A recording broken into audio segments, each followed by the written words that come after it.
Hi everyone, I'm choosing a story out of this book, come back to it today, and I've decided to choose the one called Hedgehogs Don't Eat Hamburgers by Vivian French.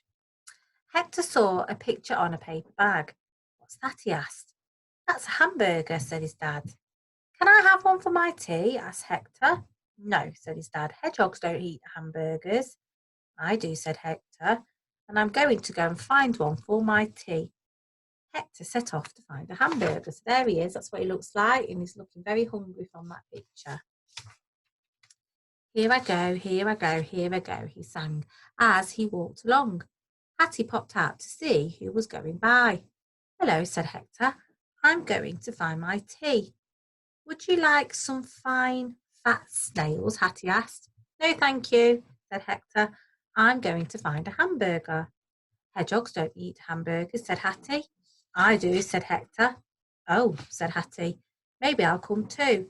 So she did. Hector and Hattie set off to find a hamburger. Here we go, here we go, here we go, they sang as they walked along. Harry popped out to see who was going by. Hello, said Hector.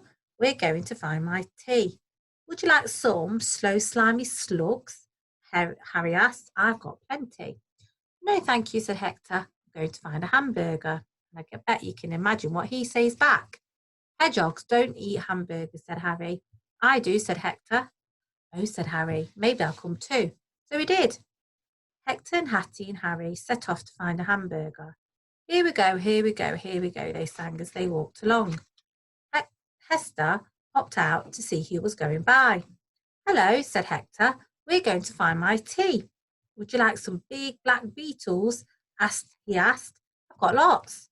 No, thank you, said Hector. I'm going to find a hamburger. Hedgehogs don't eat hamburgers, said Hester. I do, said Hector. Oh, said Hester, maybe I'll come too.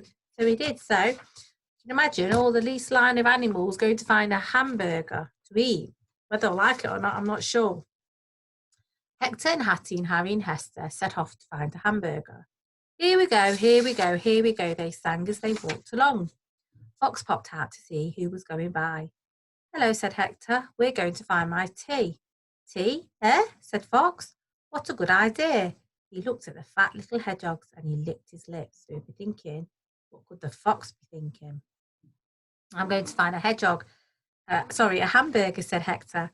What a good idea, said Fox. Shall I show you the way? Yes, please, said Hector. Hector and Harry and Hester all set off after the fox. Here we go, here we go, here we go, they sang as they walked along. Shh, said Fox. Oh, said Hector and Hattie and Harry and Hester. They walked up the hill and down the hill. Are we nearly there? Asked Hector. Nearly, said Fox. He sniffed the air. Yes, we're nearly there. Hector sniffed the air too. What is it? He asked. That's the smell of the town, said Fox. That's where hamburgers are. Oh, said Hector. He sniffed the air again. He could smell cars and smoke and shops and houses. He could smell danger. Maybe I don't want a hamburger today. Maybe I'll have big black beetles or some slow slimy slugs, or maybe some fine fat snails. Hedgehogs don't eat hamburgers after all. Hector turned around and Hattie and Harry and Hester all turned around too. Here we go, here we go, here we go, they sang. Just a minute, said Fox, and he opened his mouth wide. His teeth were sharp and white. What about my tea? You can have a hamburger, said Hector. But I don't want a hamburger, said Fox. I want little fat hedgehogs. And he jumped at Hector and Hattie and Harry and Hester.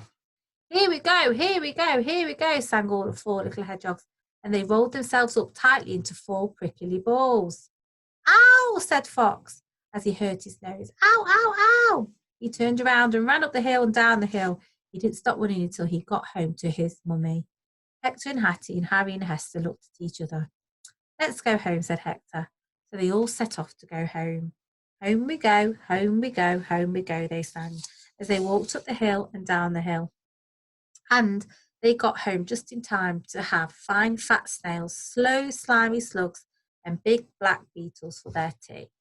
So after all that, they stuck to what they normally eat, so all those insects.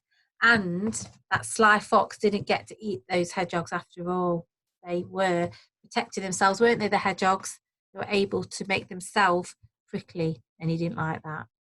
So I hope you enjoyed that story. It's time now to have a good sleep, and we will see you again on Monday. Good night, everyone.